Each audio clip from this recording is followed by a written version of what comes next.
Olá! Estabelecer limites entre as instâncias para julgamentos de crimes comuns e crimes eleitorais é uma das propostas do pacote anticrime do governo federal que está em análise na Câmara.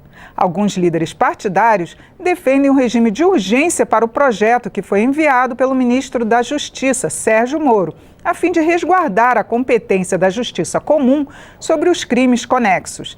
E nesta edição do Palavra Aberta, eu converso com a relatora da proposta na CCJ, a Comissão de Constituição e Justiça, que é a deputada Bia Kicis, do PSL do Distrito Federal. Eu sou Regina Assunção e o programa tem uma produção da TV e da Rádio Câmara. Bem-vinda, deputada Bia Kicis. Muito obrigada, Regina. Bom, eu queria primeiro que a senhora explicasse para a gente esse projeto que a senhora vai relatar, já que o Supremo tinha dado uma decisão de que a Justiça Eleitoral poderia avaliar esses crimes, que tem a ver também com os crimes eleitorais. Isso. Na verdade, o que o Supremo entendeu é que quando houver crime comum conexo a crime eleitoral, a Justiça Eleitoral é competente para julgar todos esses crimes, ou seja, os comuns e os eleitorais. Acontece que isso causou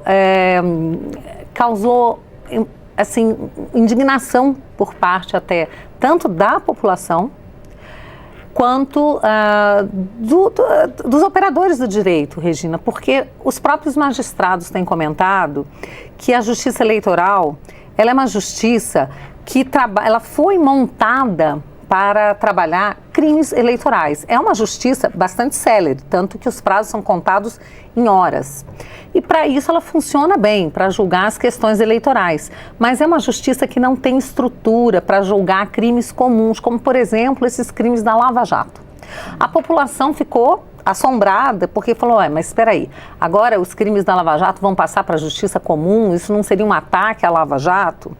Então a gente entende que o melhor é que esses crimes sejam julgados pela Justiça Comum, que tem tanto estrutura quanto conhecimento específico para lidar com isso. Agora, os crimes de Caixa 2 estão diretamente ligados com os crimes eleitorais, não é isso? Inclusive, a maioria dos que foram punidos foram justamente porque eles utilizaram recursos de Caixa 2 para as campanhas eleitorais. É exatamente isso. Então, a partir de agora, dessa decisão do Supremo, toda pessoa que estiver envolvida com qualquer tipo de corrupção, ela vai se declarar, né, assim, como tendo cometido crime de Caixa 2.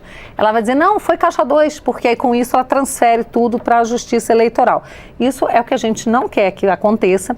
E esse pacote do anticrime do ministro Sérgio Moro, que trata de uma série de assuntos, um desses projetos de lei especificamente, que é o PLP 38/19, que está sob a minha relatoria, ele trata exatamente dessa questão da jurisdição, da competência. Então, lá está dito que quando houver crime comum conexo a crime eleitoral, a competência fica na Justiça Comum. Para isso, é preciso alterar o Código Eleitoral, que é uma lei complementar, e o Código de Processo Penal também. Então, é uma lei bastante simples, é uma lei curta, tá? Com poucos artigos, só mesmo estabelecendo que a competência fica para a Justiça Comum. Agora, deputada, vários deputados apresentaram também projetos que foram apensados, ou seja, vão tramitar em conjunto. A senhora acredita que vai ter alguma mudança também nessa proposta do governo ou algum item que mereceria ser acrescido desse projeto? Olha, eu achei até interessante, porque quando eu terminei de ver a decisão do Supremo, eu pensei assim, nossa, eu vou entrar com um projeto de lei imediatamente para trazer essa competência de volta para a Justiça Comum, porque esses processos têm sido julgados na Justiça Comum, a partir da decisão do Supremo que eles iriam para a Justiça Eleitoral. Quando eu fui preparar o projeto, que eu vi que já tinha um projeto exatamente sobre isso, o que eu queria falar, feito pelo ministro, apresentado pelo ministro Sérgio Moro. Só que nesse ínterim também outros parlamentares entraram com projetos. Então, não tem o menor problema, eles vão correr apensados, né? Eu vou relatar todos eles Isso é uma coisa bastante tranquila, eu não acredito que haja problema, não.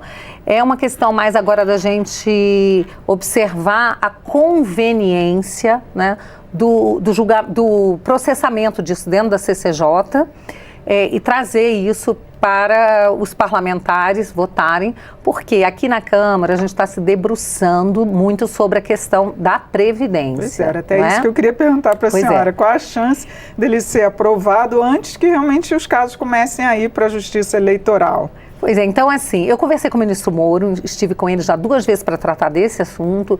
Ele, inclusive, está bastante tranquilo, porque como a lei processual, ela se aplica imediatamente, no momento que for aprovada essa lei, for votada e aprovada, ela passa a valer para todos os processos ainda em curso. Então, por mais que estejam pensando, vamos tirar para a Justiça, pedir para os processos irem para a Justiça Eleitoral, no momento que essa lei for publicada, eles vão tramitar na Justiça Comum, não tem prejuízo nenhum, tá? Mas no Senado, eles também fizeram um pacote que é igual ao pacote do ministro Sérgio Moro e está tramitando lá, já passou pela CCJ, está na comissão especial, o senador Marcos Duval é o relator, então, de qualquer forma, essa matéria já está caminhando no Senado, caminhando bem, mas nós não podemos deixá-la travada aqui na Câmara, até porque a gente tem que ter muito cuidado com a mensagem que a gente passa para os cidadãos, para os eleitores que estão de olho. Aguardando uma definição nessa área de segurança pública. Se há uma coisa que a população deixou muito clara, já nos últimos anos, nas manifestações, nas ruas e nas urnas, foi que não está disposta mais a tolerar impunidade, não é verdade? Então, isso ficou muito claro. Então, nós temos que dar essa resposta à sociedade. Então, nós vamos começar, eu quero começar a trabalhar com esse projeto, sem perturbar ali o julgamento, ali a votação, né, da Previdência, que tem que ser célere também. A gente espera que no máximo em 70 dias isso esteja resolvido na comissão especial, eu ainda acho que pode ser menos tempo, mas a gente já vai tramitando aqui dentro da CCJ e assim que for possível, a gente já coloca em votação.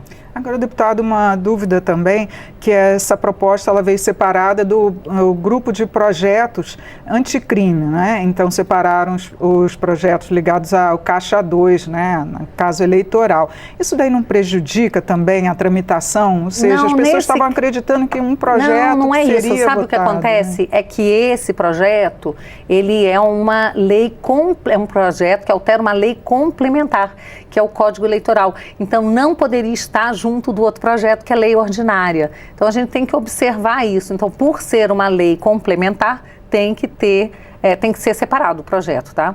Com relação ao Caixa 2, ele também foi separado do pacote anticrime, né? Ele foi separado para não atrapalhar o trâmite mais célere. Por quê? São 3 focos principais que o juiz Sérgio Moro tá dando, e eu acho que ele está certo, que é o que mais incomoda realmente o brasileiro, que são os crimes de corrupção, né, de colarinho, chamado de colarinho branco, os crimes hediondos, né, que são aqueles que são cometidos com violência, homicídio, latrocínio, todos esses crimes violentos que assombram tanto a sociedade. E os crimes que envolvem organizações criminosas. Então, a gente tem que focar nesses, mas sem esquecer do resto. Então, o resto vai ser tratado depois. Mas como a gente precisa dar uma resposta mais rápida à sociedade para esses crimes, que chega de impunidade nesse país, né? Eu achei que essa separação foi muito boa. Você acha que ainda nesse semestre a gente tem alguma votação desses projetos? Sim, nós vamos trabalhar para isso, com certeza. Deputada, muito obrigada por seus esclarecimentos aqui no programa. Eu que agradeço.